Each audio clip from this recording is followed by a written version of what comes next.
Meanwhile, Trump also promised to wreak all sorts of vengeance on Hamas if it didn't stop the war in Gaza, sent negotiators there. That also has failed. That war is still going on. But Israel has now been caught out lying about a convoy of ambulances in Gaza. It shot up, killing 15 paramedics and emergency workers. It had said the convoy had acted suspiciously, emergency lights off, approaching Israeli troops in a threatening manner.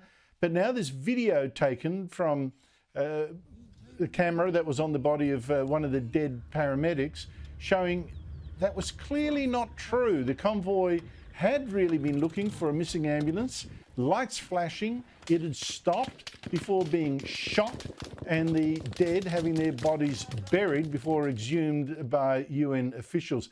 Israel now says there were 6 Hamas operatives among them, unarmed, but has offered no proof of that at all. How bad is this? This is a big blow to Israel's credibility and the credibility of the Israeli Defence Force. You know, there's that saying, it's not the crime that gets you, it's the cover-up. So the only way out of this for Israel is a full open investigation and holding anyone that's acted unlawfully to account. But this is a big reputational blow.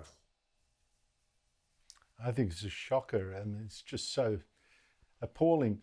And finally, Michael, New Zealand has just announced it will double its spending on defence. That's another $9 billion. And it's cited the threat from China as a result. I mean, China is making enemies too. Just proves that we're really in a risky era now. That said, double the New Zealand defence budget is still talking really pocket money. But what does this mean for Australia? Well, we're about to hear our 2 leaders have their first debate.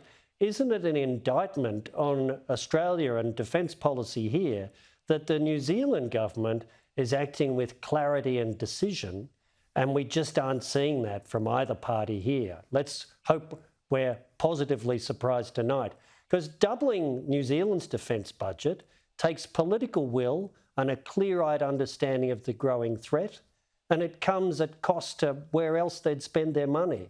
That's what we need to see from the leaders of both these major parties tonight.